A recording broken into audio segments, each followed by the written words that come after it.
Welcome to the Work Wonders podcast, where we simplify HR for small business. I'm Angela. And I'm Susan. Let's dive into today's episode and see what you've been wondering about.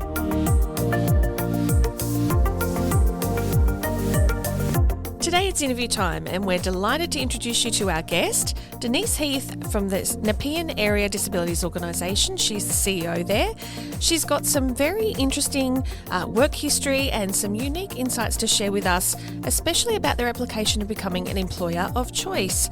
We're strong believers in learning from other people directly where possible, rather than reading a book or attending a course. I guess that's why this podcast exists. So in today's episode, we're going to talk to Denise all about her career journey and what she's learnt along the way. So let's get started. This is the Work Wonders podcast.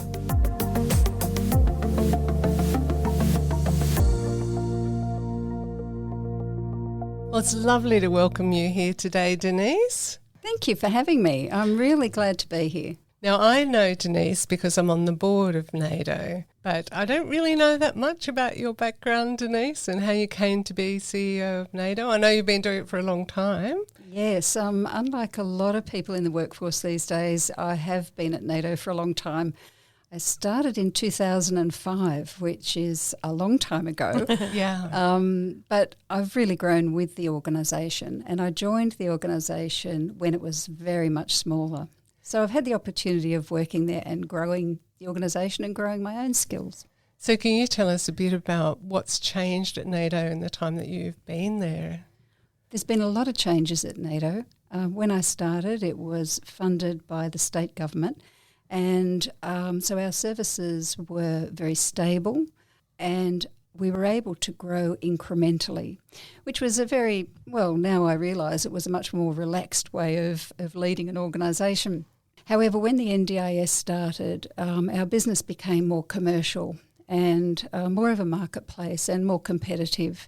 And so the different skill sets had to come to the fore, and much more of running a business, I suppose.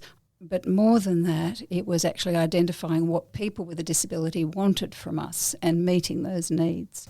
So I can imagine over that period then you've had to grow in terms of your commercial skills. I think your background was in HR, is that right?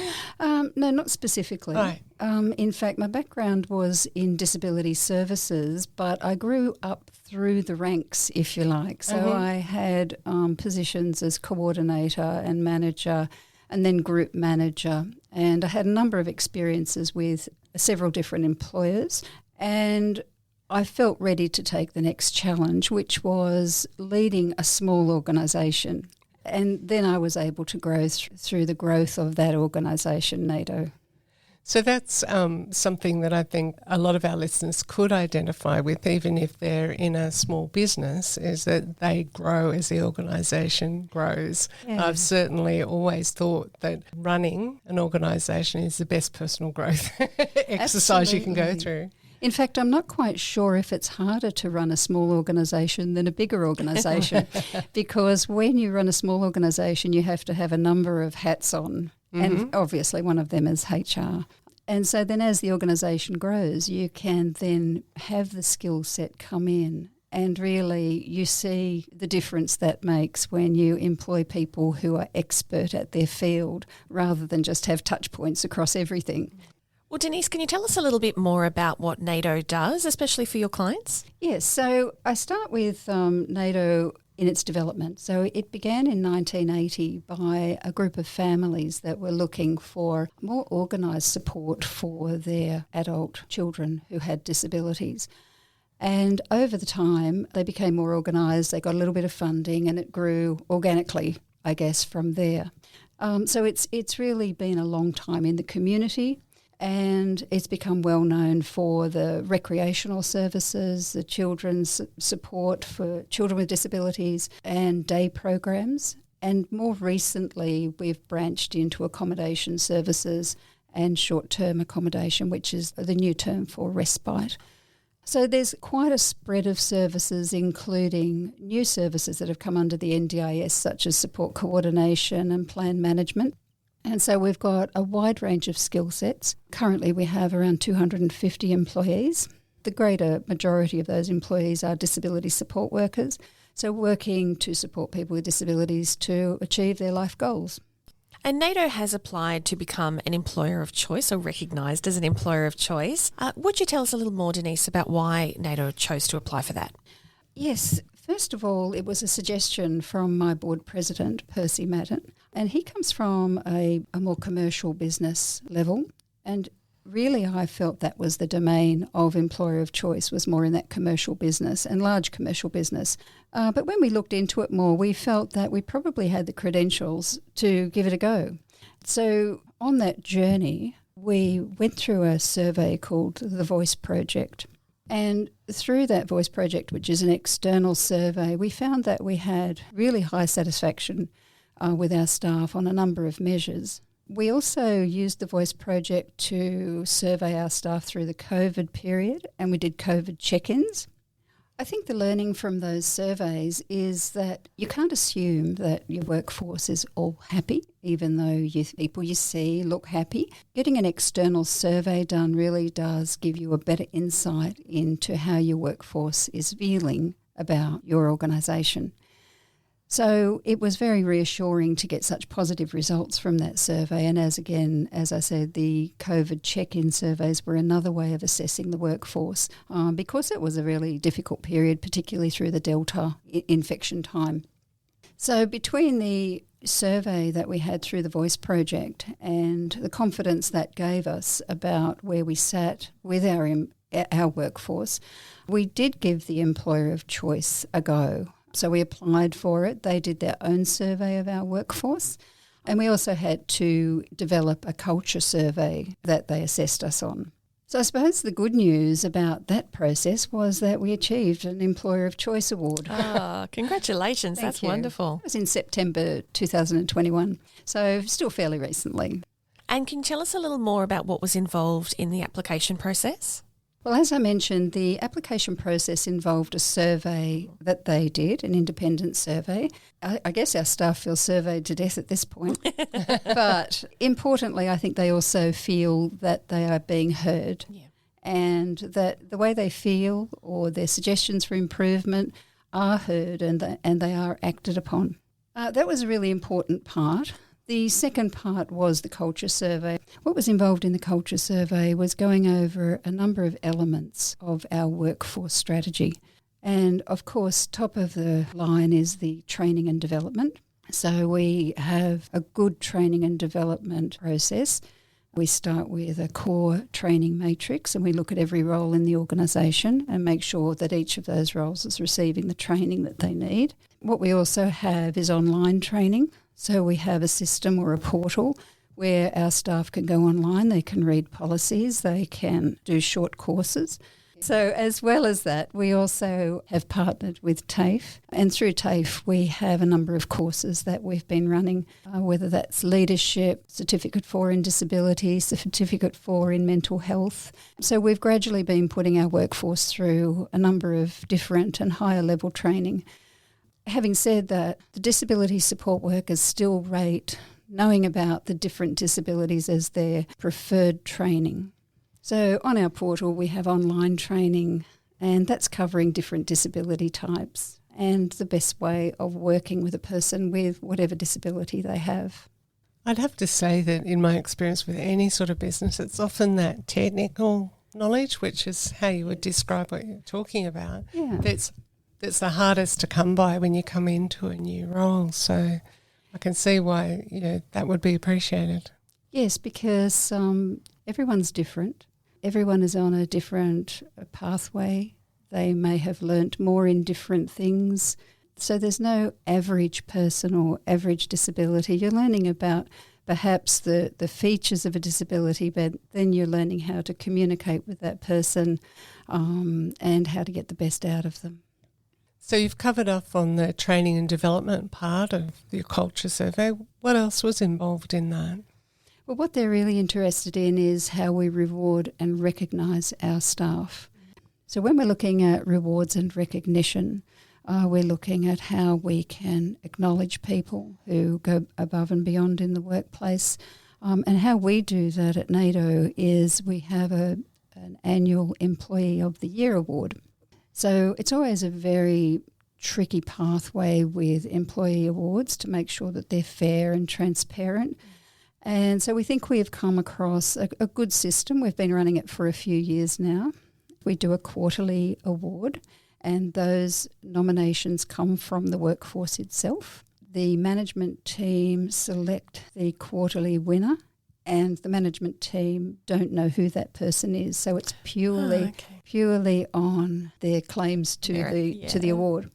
At the end of the year, we do an Employee of the Year award. So those 4 people that have won the quarterly awards then go back to the workforce, and the workforce determine who the winner is. That's great. Yeah. Love it. So we do what we can.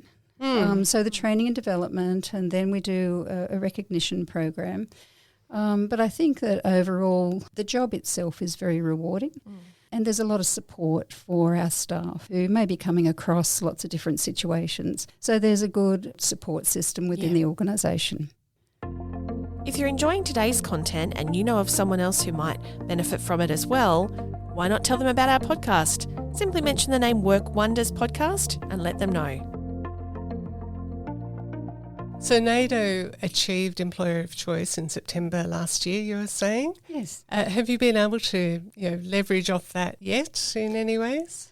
Yes. Well, look, the important thing for us is that it will help us recruit talent in a very tight market. Very tight. So we have very low unemployment, which makes the pool of applicants even smaller. So when we're looking at the NDIS workforce and the need to recruit 84,000 new people into the NDIS workforce by 2024. Wow. You do wonder how you're going to do it. Yeah. Not that NADO needs 84,000 people, but it's representative as a percentage of what we need to do. So for us, we want to stand out. We want to stand out for good reasons. And we feel that having the employer of choice and using that as part of our recruitment strategy will hopefully, help people decide on where they want to apply for a job. So we've only just started using that on our advertisements, and that together with our Great Place to Work accreditation, which I'll mention as well. We feel that gives us a standout on our advertising for the positions. That's a great thing because it will give people a real insight into the culture that you talked about.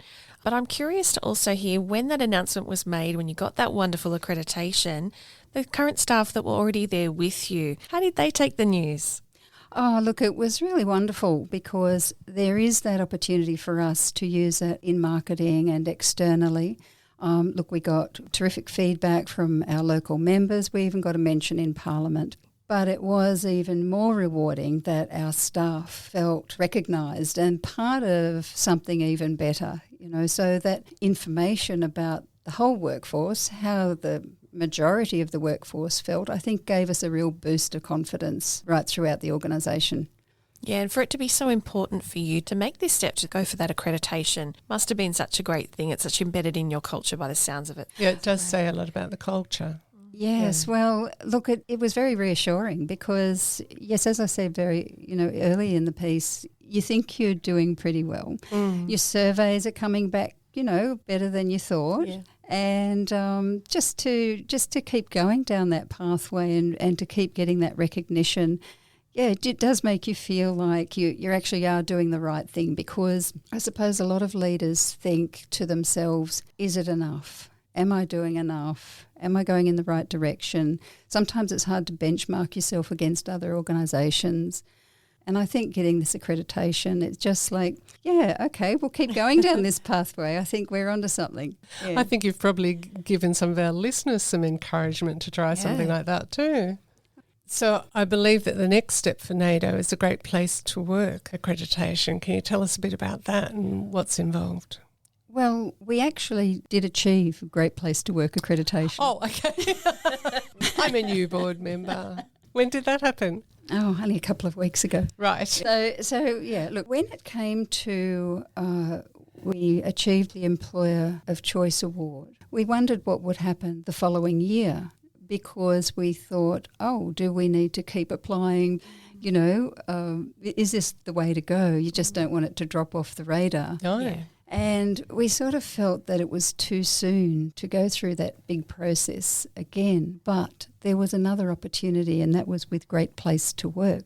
So we thought, well, it's perhaps more suitable for us to go down that pathway and perhaps look at employer of choice again the following year, because you need to show, that you're making good advances in your workforce culture.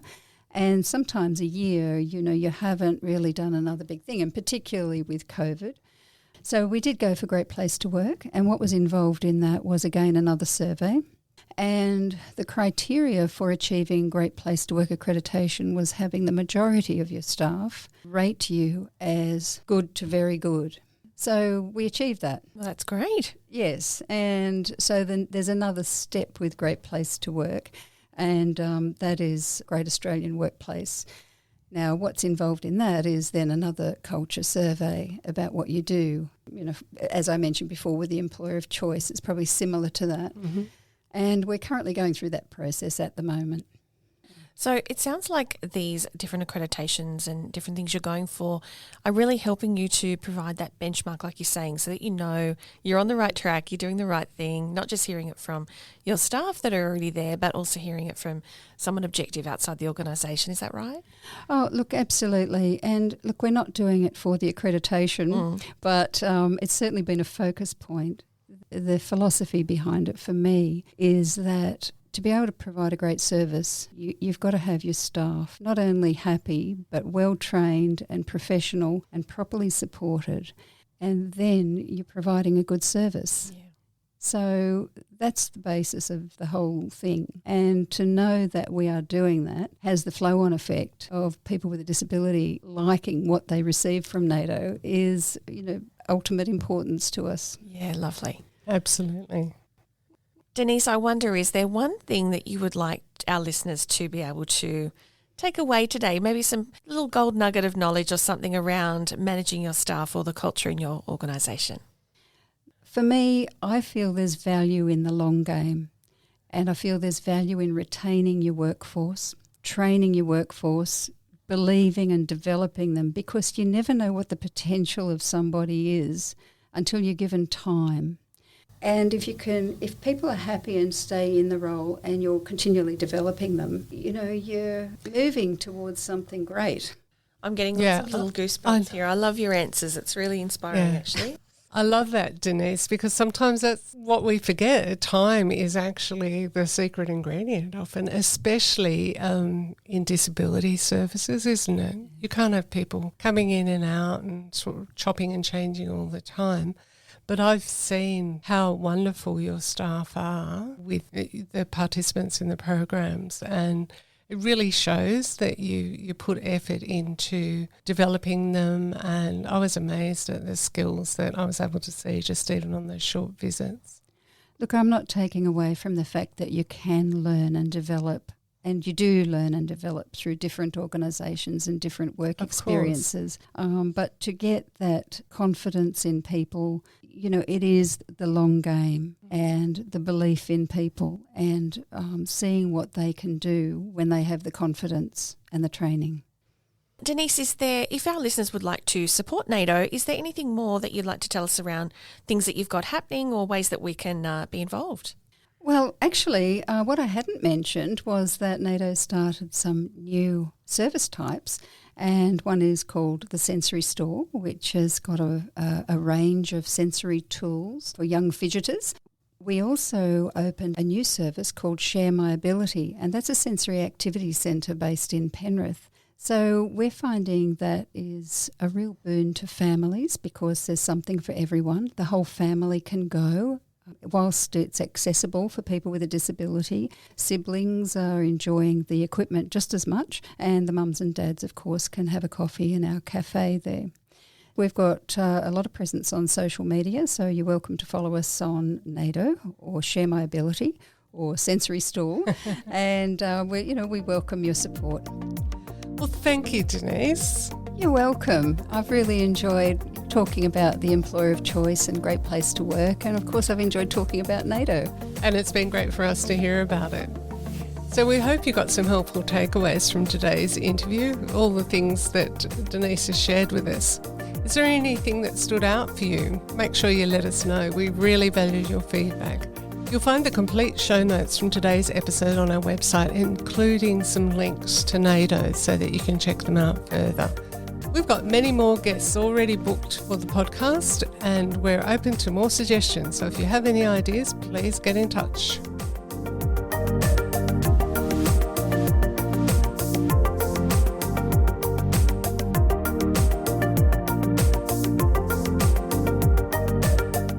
Thanks for listening to the Work Wonders podcast. Today's episode brings us to the end of our first series.